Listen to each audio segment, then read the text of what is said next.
वाराणसी के corona warrior से PM Modi का संवाद। डॉक्टर से संवाद में भावुक हुए पीएम, नया नारा देते हुए कहा, जहां बीमार वहां उपचार।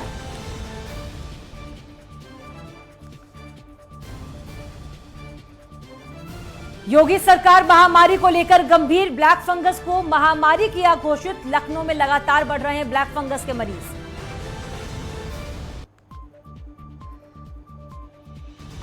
ब्लैक फंगस वैक्सीनेशन और कोरोना पर बोले चिकित्सा शिक्षा मंत्री विश्वास सारंग। कहा, ब्लैक फंगस पर सरकार मुस्तैदी से कर रही है काम। वैक्सीनेशन के लिए सीएम शिवराज और पीएम का किया धन्यवाद। देश में कोरोना का गिरता ग्राफ। 3 लाख से कम केस आने पर राहत। सरकारें वैक्सीनेशन को लेकर भी अलर्ट।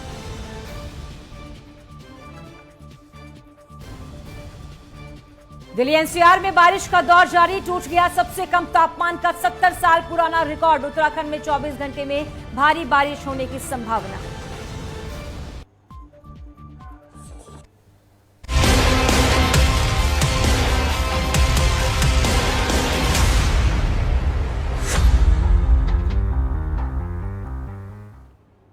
वंदे मातरम 5 के पंच में आपके साथ मैं हूं मनीषा झा। बुलेटिन में सबसे पहले बात करेंगे कोरोना के गिरते और रिकवरी के बढ़ते ग्राफ की। उसके बाद बात करेंगे कोरोना के बाद आए ब्लैक फंगस के बारे में।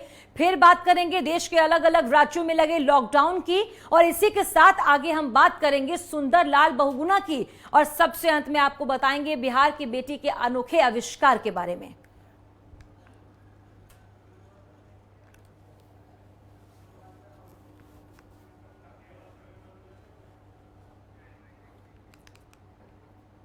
देश कोरोना महामारी की दूसरी लहर से जूझ रहा है। अमेरिका के बाद कोरोना से सबसे ज्यादा प्रभावित देश भारत ही है। यहां कोरोना संक्रमण के नए मामलों में कमी जरूर आई है, लेकिन हालात अब भी चिंताजनक है। बीते 24 घंटे में देश में कोरोना के 2,76,070 नए मामले दर्ज किए गए और इस अवधि के दौरान कोरोना के 3,874 लोगों की मौत भी हुई है।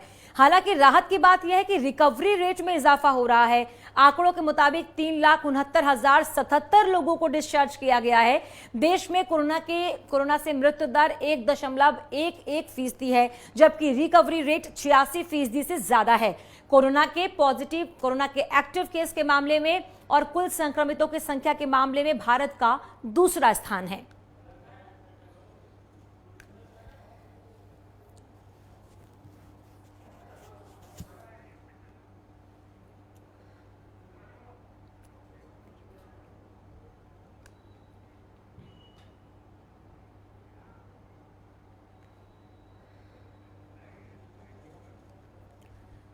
तो देश में रिकवरी रेट हालांकि 86% से ज्यादा है, लेकिन कोरोना की दूसरी लहर की रफ्तार भले ही कम हो गई हो, लेकिन मौत के आंकड़े कम नहीं हो रहे हैं। और इन सब के बाद ब्लैक फंगस ने लोगों की चिंता बढ़ा दी है। ब्लैक फंगस लगातार लोगों के लिए परेशानी का सबब बने हुआ है और देश के अलग अलग राज्यों में कई जगहों पर ब्लैक फंगस को महामारी घोषित कर दिया है।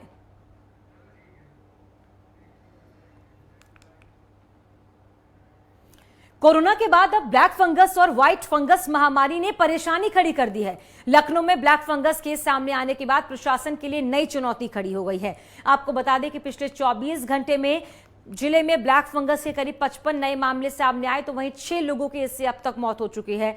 आपको बता दें कि लखनऊ के केजीएमयू में अब तक ब्लैक फंगस से 4 लोगों की मौत हो चुकी है, तो वहीं पीजीआई अस्पताल में 2 लोगों ने अपनी जान गंवाई है। इसी के साथ अब तक जिले में कुल 133 लोग इस बीमारी से संक्रमित हो चुके हैं।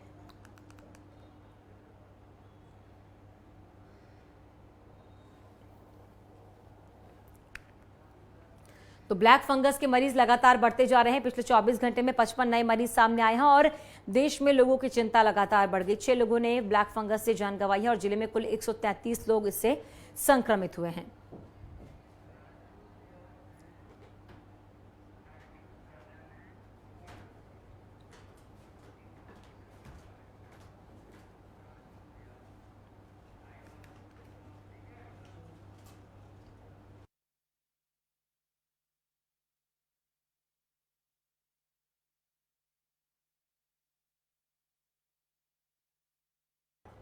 और फोर्टिस अस्पताल से डॉक्टर राजू व्यास हमारे साथ सीधे जुड़ गए हैं। डॉक्टर राजू, बहुत स्वागत आपका नेटवर्क 10 पर। डॉक्टर राजू, जिस तरीके से हम लगातार देख रहे हैं बीते कई महीनों से लोग कोरोना महामारी से तो परेशान है ही, लेकिन अब ब्लैक फंगस, व्हाइट फंगस लोगों की चिंता बढ़ा रहा है। इस बीमारी को कैसे आइडेंटिफाई करें और इसका क्या समाधान है, कैसे इसका इलाज किया जा रहा है? देश में देख रहे हैं ज्यादातर जो लोग कोरोना के इन्फेक्शन से निकल के आ रहे हैं उसमें ये बहुतायत में हमें देखने को मिल रहा है। और इसका कारण दो तीन है। वैसे तो हम ये जो व्हाइट फंगस और ब्लैक फंगस है इनको हम एक प्रकार से अपॉर्चुनिस्टिक इन्फेक्शन मानते हैं। इसका कहने का मतलब ये होता है ये उन सभी मरीजों में पाया जाता है जिनकी इम्यूनिटी किसी न किसी कारण से कम हो। जैसे कि कोरोना के जो पेशेंट्स होते हैं उसमें ऑलरेडी इम्यूनिटी कम होती है, डाउन हो जाती है, और कोरोना के इलाज के लिए जो हम दवा स्टेरॉइड के रूप में इस्तेमाल करते हैं वो भी फर्दर इम्यूनिटी को कम कर देता है। तो इन्हीं दो कारणों के कारण से जो बॉडी में शुगर लेवल्स हैं और जो डायबिटिक पेशेंट्स हैं उसमें शुगर के लेवल काफी ज्यादा ऊंचे लेवल पे पहुंच जाते हैं। तो इन दोनों तीनों कारणों के कारण से उनकी बॉडी जिनकी इम्यूनिटी कम है उनके अंदर एक प्रकार का जो फंगस हमारे एनवायरनमेंट में पाया जाता है, उसके पोर्स पाए जाते हैं, वो हमारे नेजल रूट के थ्रू, नाक के थ्रू हमारे शरीर में प्रवेश कर जाते हैं। और सबसे पहले वो नाक और आंख और सिर, इन दो, और उसके अलावा मुंह को अफेक्ट करते हैं। और इन्हीं तीन चार कारणों के कारण से जो है मरीज सामने हमें देखने को मिलता है। सबसे बड़ी चिंता का विषय जो है वो ये दो है जो आपने क्वेश्चन पूछा, उसका एक जवाब ये है कि इस बीमारी से बचना ही सबसे अच्छी बात रहेगी मेरे अनुसार। क्योंकि अगर एक बार किसी मरीज को ये बीमारी लग जाती है तो ये जानलेवा है। क्योंकि जिन लोगों को भी ब्लैक फंगस होती है, स्पेशली ब्लैक फंगस, उन लोगों को बहुत लंबे समय तक अपना इलाज कराना पड़ता है जो कि काफी महंगा है। उनकी दवाइयां और सर्जिकल इंटरवेंशन, सर्जरी भी उसमें कुछ करनी पड़ती है। दोनों मिला के काफी बड़ा इलाज का एक एक्सपेंडिचर मरीज के ऊपर पड़ता है। और तीसरी बात ये कि उसके बावजूद हमारी जो जान जाने की जो इंसिडेंस है वो करीब 50 to 70% और कुछ केसेस में 80% तक तो है। तो इसके लिए बेहतर ये रहेगा कि जो भी मरीज कोरोना के इन्फेक्शन से निकल के आते हैं, जो डायबिटिक्स हैं, वो अपने शुगर लेवल्स को कंट्रोल रखें, ज्यादा लंबे समय तक स्टेरॉइड थेरेपी न लें और बीच बीच में अपने डॉक्टरों से संपर्क करते रहें, ताकि अगर कोरोना से रिकवरी के बाद में भी हमारे नाक में किसी प्रकार का जुकाम या आंख में किसी प्रकार का दर्द, मुंह में किसी प्रकार का दर्द, सिर में किसी प्रकार का दर्द, आंख या मुंह या नाक के किसी भी भाग पे किसी प्रकार की ललाई या जबड़े में किसी प्रकार का कोई इन्फेक्शन अगर हमें दिखाई देता है तो हमें तुरंत अपने डॉक्टर से संपर्क करना चाहिए। वो अगर अर्ली स्टेज में इसको पकड़ के हम लोग इनका इलाज करते हैं तो शायद बचने की काफी ज्यादा संभावना रहती है। बिल्कुल। और डॉक्टर व्यास, देखिए कितना गंभीर ये हो सकता है अगर इस पर अभी ध्यान नहीं दिया गया या लोगों ने पहले से ही सावधानी नहीं बरती तो ये क्या और भयावह रूप ले सकता है। कैसे इसको आइडेंटिफाई करना है शुरुआती लक्षणों में वो तो आपने हमें बताया ही, लेकिन कई राज्यों ने महामारी घोषित कर दिया है। जाहिर सी बात है बहुत खतरनाक है।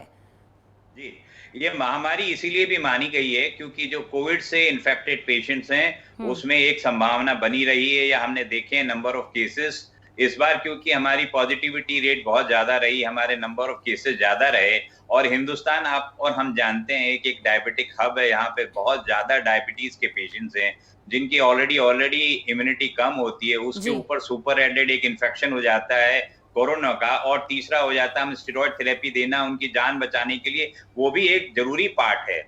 तो ये तीनों मिलके जो है जब एक ही आदमी पे कार्य करते हैं तो इसके कारण से फंगल की ग्रोथ होने की संभावना बढ़ जाती है। तो उसके लिए प्रिवेंशन का सबसे अच्छा तरीका है कि जब कभी आप स्टेरॉइड लेते हैं तो एक तो लंबे समय तक स्टेरॉइड थेरेपी ना लें। कोरोना से जो संक्रमित लोग हैं, अगर डॉक्टर एडवाइस करता है तो दूसरे हफ्ते में ही, हम नॉर्मली बार बार कहते हैं दूसरे हफ्ते में ही हम स्टेरॉइड थेरेपी देते हैं। दूसरा, जो लोग डायबिटीज हैं उन्हें एहतियातन अपने डॉक्टर से हर समय संपर्क में रह के डायबिटीज के लेवल्स को कंट्रोल करके रखना होता है।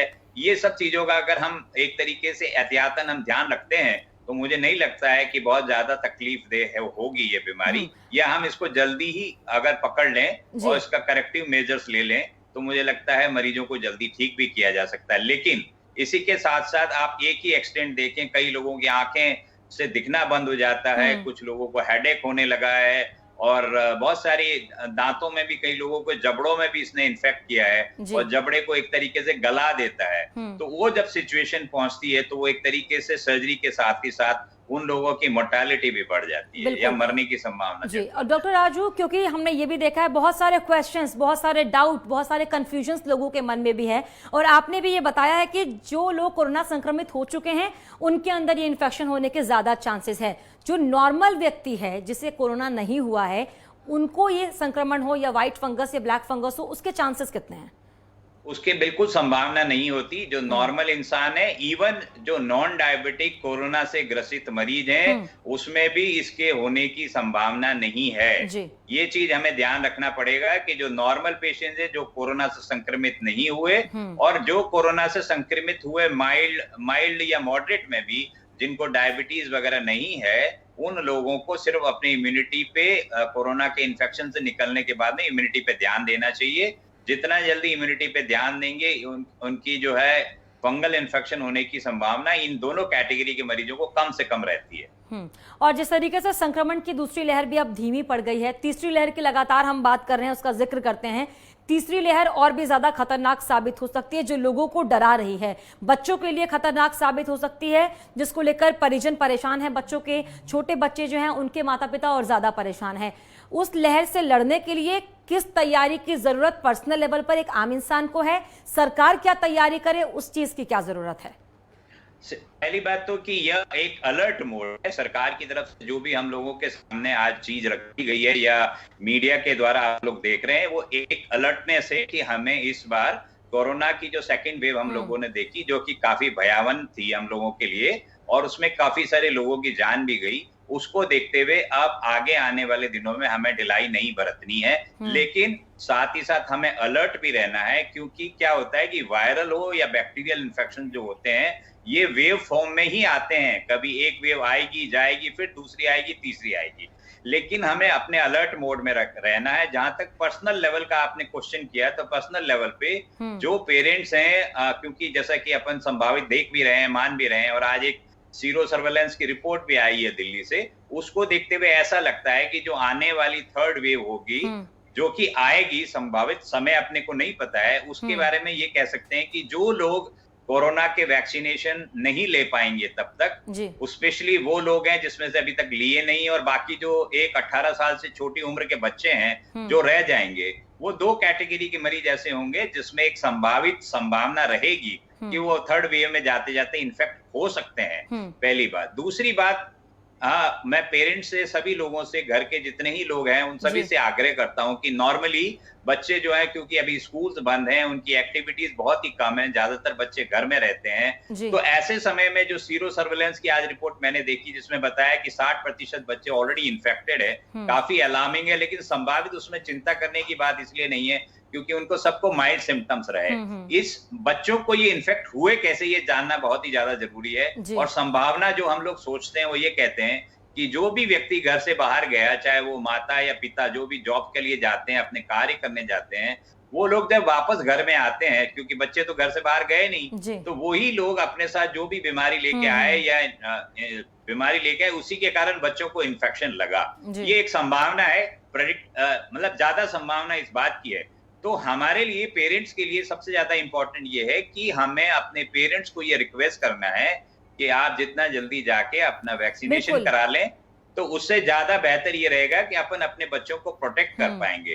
और मैं कहता हूं, अगर हम एक डोज भी ले लेते हैं, तो जैसा कि अपन ने देखा है, बहुत सारी स्टडीज अब आ चुकी हैं कि एक वैक्सीन की एक डोज लेने के बाद में भी करीब करीब वो व्यक्ति जो है 80% संभावना है कि वापस जो है उसको जानलेवा कोरोना इन्फेक्शन नहीं होगा। तो इसी प्रकार से अगर माता और पिता दोनों वैक्सीनेशन ले लेंगे, तो अपने बच्चे को हम आराम से प्रोटेक्ट कर सकते हैं। बिल्कुल, जो पेरेंट्स हैं वो अगर प्रोटोकॉल का पालन करें, वो वैक्सीनेशन कराएं, तो बच्चे सुरक्षित रह सकते हैं। और एक आखिरी और छोटा सा सवाल डॉक्टर व्यास आपसे, ये कि संक्रमित होने के बाद जब हम ठीक हो जाते हैं, जो कोरोना पीड़ित ठीक हो जाते हैं, उसके बाद कौन कौन सी बीमारियों के होने का खतरा ज्यादा रहता है? ये बहुत ही अच्छा प्रश्न है आपका। इसके बाद में क्या होता है, नॉर्मली हम लोग देखते हैं जो कोरोना से ग्रसित होकर निकलते हैं, उन लोगों को ज्यादातर एक तो लंग, क्योंकि लंग कॉमनली इन्फेक्टेड होता है, लंग के इन्वॉल्वमेंट से संबंधित जितनी भी बीमारियां, लंग फाइब्रोसिस, लंग निमोनिया, और क्या नाम से अस्थमा, इस तरह की प्रॉब्लम्स होने की संभावना रहती है। दूसरी संभावना जो सबसे कॉमन देखी है वो रहती है 20 से 30% में हार्ट की प्रॉब्लम हो जाती है कुछ मरीजों को। जो मरीज पहले हार्ट के मरीज नहीं थे उनमें भी हार्ट की प्रॉब्लम होने की संभावना रहती है, और जो लोग हार्ट के पेशेंट्स हैं और कोरोना से ग्रसित होकर ठीक होकर आते हैं उनमें भी ज्यादा संभावना रहती है, नंबर 2। नंबर 3, कुछ पेशेंट्स ऐसे होते हैं जिनके अंदर न्यूरोलॉजिकल प्रॉब्लम्स भी होती है, उसकी भी अंदाजन संभावना 20 से 30% है, जिसमें कि कुछ मरीजों को ब्रेन हेमरेज हो गया या किसी प्रकार का क्लॉट फॉर्मेशन हो गया, लंग्स के अंदर जो है क्लॉट फॉर्मेशन हो जाता है, पल्मोनरी एम्बोलिज्म होने की संभावना रहती है। और लास्ट जो है वो ये होती है कि जिन मरीजों को पहले डायबिटीज नहीं थी, उनको स्ट्रेस के कारण, नंबर 1 जो कि हमारा कोरोना से ग्रसित होने के बाद हम लोग स्ट्रेस में आ जाते हैं, एक तो उसके कारण, और एक पॉसिबिलिटी ये रहती है कि कोरोना डायरेक्ट अगर पैनक्रियाज को इन्फेक्ट कर देता है तो एक डायबिटीज होने की संभावना इन मरीजों में बन जाती है। रिसेंटली एक स्टडी भी आई थी जिसमें ऐसा कहा गया था कि 10 में से 1 मरीज जो है पोस्ट कोविड इन्फेक्शन वाले जो निकल के आते हैं उसमें संभावना रहती है उनको, यानी कि डॉक्टर व्यास ये बहुत महत्वपूर्ण है कि जो लोग कोरोना संक्रमित होकर ठीक हो चुके हैं उन्हें अपना विशेष ध्यान रखना होगा। बहुत बहुत शुक्रिया डॉक्टर राजू व्यास आपका नेटवर्क 10 के साथ जुड़ने के लिए, बातचीत करने के लिए और ये महत्वपूर्ण जानकारी हमारे दर्शकों तक पहुंचाने के लिए। और चलिए बढ़ेंगे आगे। देश में कोरोना वायरस की दूसरी लहर को फैलने से रोकने के लिए राजधानी दिल्ली, उत्तर प्रदेश और हरियाणा समेत कई राज्यों में लॉकडाउन को बढ़ा दिया गया। हालांकि कई राज्यों में कोरोना वायरस परिस्थितियों में सुधार के संकेत मिले हैं, लेकिन दिल्ली के मुख्यमंत्री अरविंद केजरीवाल ने कोरोना वायरस को फैलने से रोकने के लिए लागू लॉकडाउन की अवधि एक और सप्ताह बढ़ाए जाने की घोषणा की है। हरियाणा सरकार ने राज्य में कोरोना वायरस के प्रसार की रोकथाम के लिए लॉकडाउन को 24 मई तक बढ़ाने की घोषणा की है।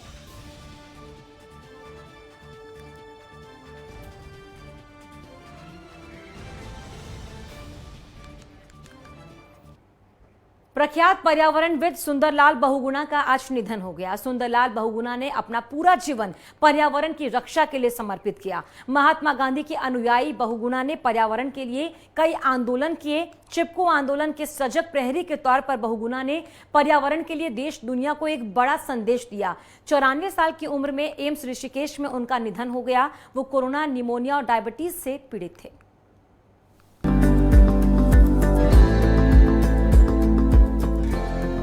प्रकृति के उपासक सुंदरलाल बहुगुणा ने अपना पूरा जीवन पर्यावरण की रक्षा के लिए समर्पित किया। उन्हें वृक्ष मित्र और हिमालय के रक्षक के रूप में जाना गया। चिपको आंदोलन की गूंज पूरी दुनिया में हुई। पहाड़ों से सुंदरलाल बहुगुणा, गोरा देवी, चंडी प्रसाद भट्ट, गोविंद सिंह आदि ने वृक्षों को बचाने के लिए आवाज उठाई, वृक्षों के महत्व को बताया। बहुगुणा ने हिमालयी संस्कृति और भौगोलिक स्वरूप का गहन अध्ययन कर विश्व के मंचों में अपनी बातें रखी। पत्र पत्रिकाओं में गंभीर लेख लिखे, लंबी लंबी जन जागृति की पद यात्राएं की। दुनिया भर में घूम घूम कर प्रकृति को बचाने का संदेश दिया। टिहरी बांध के निर्माण के खिलाफ उन्होंने लंबा संघर्ष किया, जेल यात्राएं भी की। जिंदगी के तमाम मुश्किलों को सहते हुए वो अपने कर्तव्य पर डटे रहे। उन्होंने अपना गांधीवादी जीवन अपनाया। पर्यावरण पर उनके विचारों को गंभीरता से सुना गया। उन्होंने जिन जिन मुद्दों पर आवाज उठाई उस पर गौर किया गया।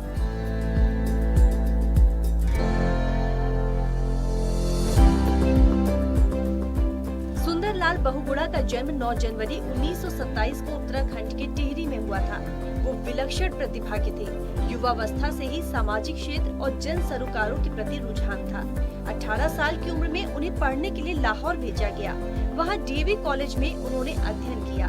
महान क्रांतिकारी शहीद श्रीदेव सुमन उनके मित्रों में थे। उनके आह्वान पर ही उन्होंने सामाजिक क्षेत्र से जुड़ने का निश्चय किया था।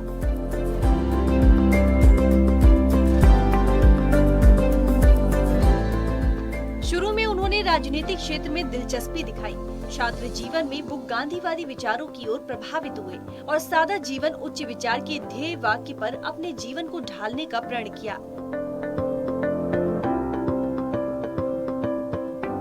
1956 में 23 साल की उम्र में बिमला देवी के साथ विवाह होने के बाद उन्होंने अपने जीवन की दिशा बदल ली। वो प्रकृति की सुरक्षा और सामाजिक हितों से जुड़े आंदोलनों में अपना योगदान देने लगे।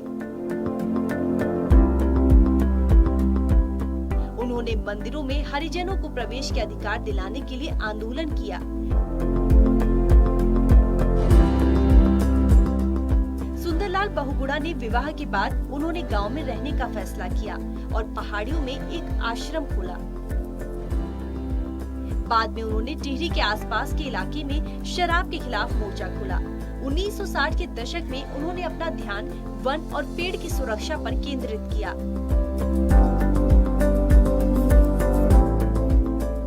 70 के दशक में चमोली जिले के रैडी गांव में गोरा देवी और उनके साथियों के जरिए शुरू किया गया चिपको आंदोलन की गूंज दुनिया भर में हुई। 26 मार्च 1974 को चमोली जिले की ग्रामीण महिलाएं उस समय पेड़ से चिपक कर खड़ी हो गयी, जब ठेकेदार के आदमी पेड़ काटने के लिए आए। ये विरोध प्रदर्शन तुरंत पूरे देश में फैल गया। सुंदरलाल बहुगुणा चिपको आंदोलन के मुखर स्वर बने। उन्होंने देश दुनिया में वृक्षों की रक्षा का संदेश दिया। 1980 की शुरुआत में बहुगुणा ने हिमालय की 5000 किलोमीटर की यात्रा की। उन्होंने यात्रा के दौरान गांव का दौरा किया और लोगों के बीच पर्यावरण सुरक्षा का संदेश फैलाया।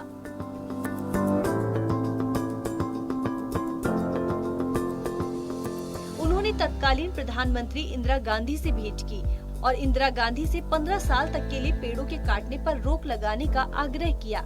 इसके बाद पेड़ों के काटने पर 15 साल के लिए रोक लगा दी गई।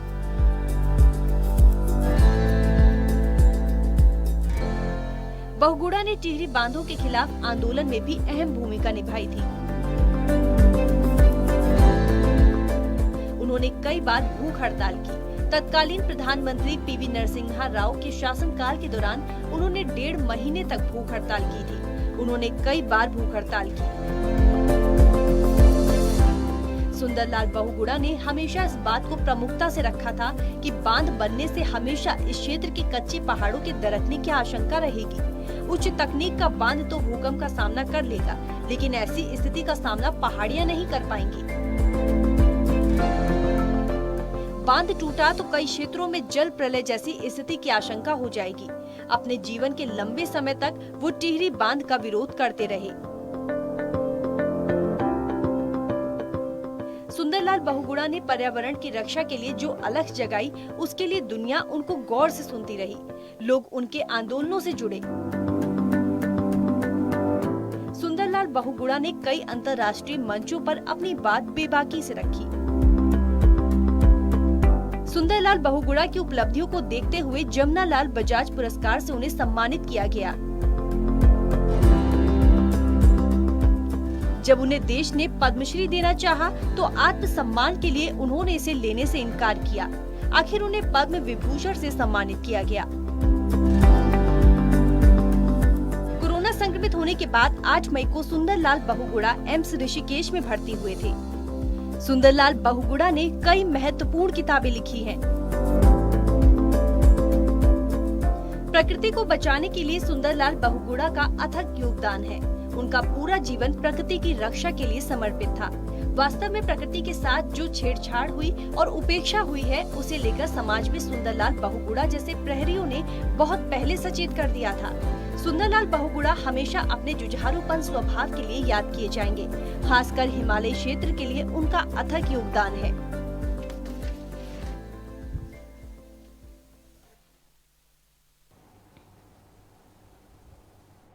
कोरोना महामारी से निपटने के लिए बिहार की बेटी ने एक ऐसा आविष्कार किया है जिसको दुनिया भर के बड़े से बड़े वैज्ञानिक भी शायद ही कर पाए। आजकल पटना की इंजीनियरिंग की छात्रा आकांक्षा के इस कारनामे की चर्चा पूरे बिहार के साथ ही देश भर में हो रही है। बिटिया के इस कारनामे पर उनके माता पिता के साथ आज पूरा देश अपनी इस बेटी पर नाज कर रहा है। देखिए रिपोर्ट।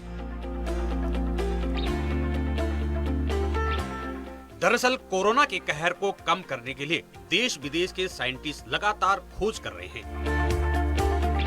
कहीं वैक्सीन पर काम हो रहा है तो कहीं दवाइयां बनाई जा रही है। वहीं कहीं कोरोना राक्षस के असर को कम करने के लिए सैनिटाइजर बनाया जा रहा है।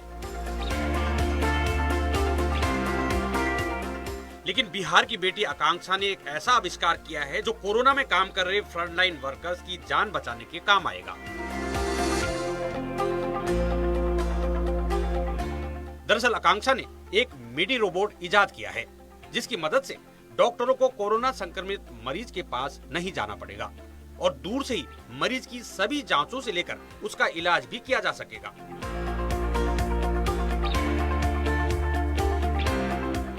गौरतलब है कि कोरोना की दूसरी लहर से देश भर के कई डॉक्टरों ने कोरोना संक्रमितों का इलाज करते करते अपनी जान से हाथ धोया था।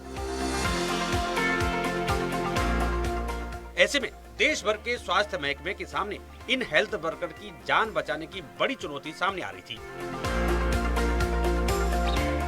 आलम यह है कि देश भर में ज्यादातर डॉक्टरों ने संक्रमण के डर से अपने क्लिनिकों को बंद कर दिया है, जिससे कई मरीजों को इलाज करने में दिक्कतें पेश आ रही हैं।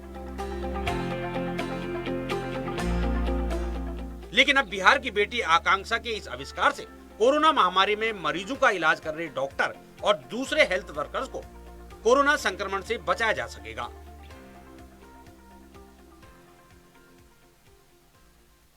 यह मेडी रोबोट किसी भी आम रोबोट की तरह खाना, पानी, मेडिसिन, ऑक्सीजन को ट्रांसपोर्ट कर सकता है किसी पेशेंट के पास।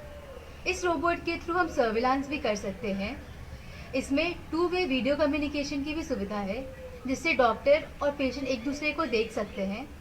इसमें सैनिटाइजेशन की सुविधा उपलब्ध है, जो कि लिक्विड की तरह से भी और यूवी की तरह से भी सैनिटाइजेशन की जा सकती है।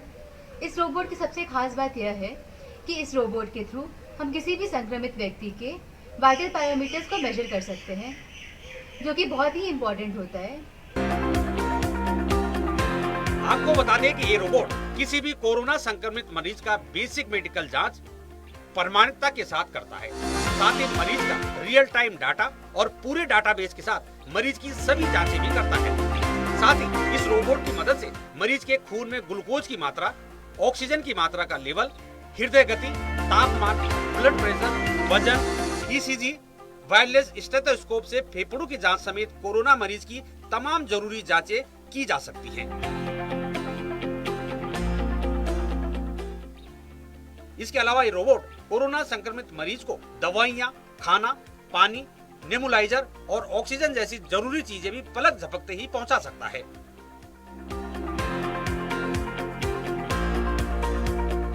इस रोबोट का सर्विलांस सिस्टम भी खास किस्म का है। इसमें लगे हाई रेजोल्यूशन नाइट विजन कैमरे की मदद से ये रोबोट 360 डिग्री घूमकर मरीज और अस्पताल की निगरानी भी कर सकता है। वीडियो कॉन्फ्रेंस समेत रेजोल्यूशन कैमरा द्वारा डॉक्टरों और मरीज के बीच वीडियो कॉन्फ्रेंसिंग के जरिए संवाद भी करा सकता है। केमिकल और यूवी लाइट के जरिए पब्लिक पैलेस मसलन रेलवे स्टेशन, बस स्टैंड, सरकारी दफ्तरों और हॉस्पिटल का रिमोट कंट्रोल के द्वारा सैनिटाइजेशन भी कर सकता है। साथ ही QR कोड की मदद से ई प्रिस्क्रिप्शन की सुविधा भी इस अनोखे मेडी रोबोट में है। एक प्रॉब्लम आ रहा है कि इस दौर में हमारे बहुत सारे हेल्थ वर्कर और डॉक्टर न सिर्फ संक्रमित हो रहे हैं बल्कि उनकी मौत भी हो रही है, और ये एक बहुत बड़ी समस्या है। सारी चीज़ें आ जाएगी, डॉक्टर कहाँ से आएंगे? उनके अंदर भय भी आ गया है, वो थक चुके हैं इतने लंबे लड़ाई में। तो डॉक्टर सबसे ज़्यादा संक्रमित हो रहे हैं पेशेंट के कांटेक्ट में आने के लिए। उसी का एक हमने सोल्यूशन निकाला है, मेडी रोबो। ये रोबोट डॉक्टर और पेशेंट के बीच एक ब्रिज का काम करता है।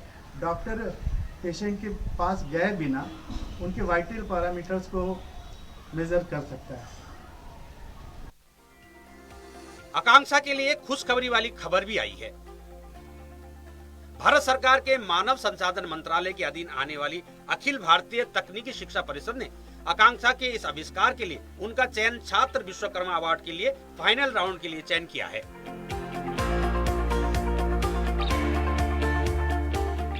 केंद्रीय मंत्री रविशंकर प्रसाद समेत अखिल भारतीय आयुर्विज्ञान संस्थान पटना की डॉक्टर अपूर्वा और हृदय रोग विशेषज्ञ डॉक्टर प्रशांत जैसे देश भर के कई नामचीन लोगों ने इस आविष्कार को लेकर आकांक्षा की जमकर तारीफ की है। गौरतलब है कि पिता पुत्री की इस जोड़ी ने इससे पहले भी कई इनोवेशन किए हैं, जिनकी वजह से आज इस जोड़ी की राष्ट्रीय स्तर पर अलग पहचान बन चुकी है। Hello everyone, this is Dr. Apurva and I'm here to talk about innovation which is done by Akanksha, that is the MediRobot. So this MediRobot can be used for measuring the basic parameters of the patient, especially in the rural setting where the doctor-patient ratio is less, as well as this can be used during the current pandemic, that is COVID-19. Bihar की बेटी आकांक्षा ने मेडी robot इजाद करके ये साबित कर दिया है कि इंसान अगर कुछ ठान ले तो उस काम को कड़ी मेहनत और लगन के बूते हासिल भी किया जा सकता है।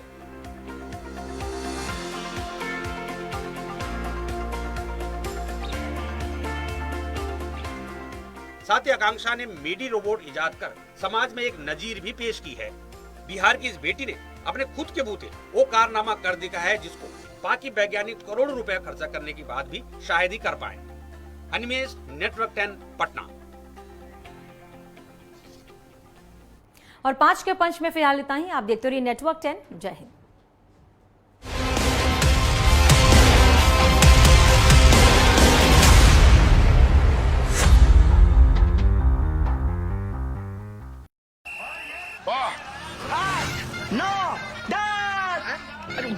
हो गए? अरे 10 हो गए 10 नहीं 15। ये तो होना ही था, क्योंकि नया टीवीएस स्पोर्ट ETFI टेक्नोलॉजी के साथ देता है 15% ज्यादा माइलेज। टीवीएस स्पोर्ट, माइलेज का बाप। Online admissions in CMS for 2021-22 are open at school's website www.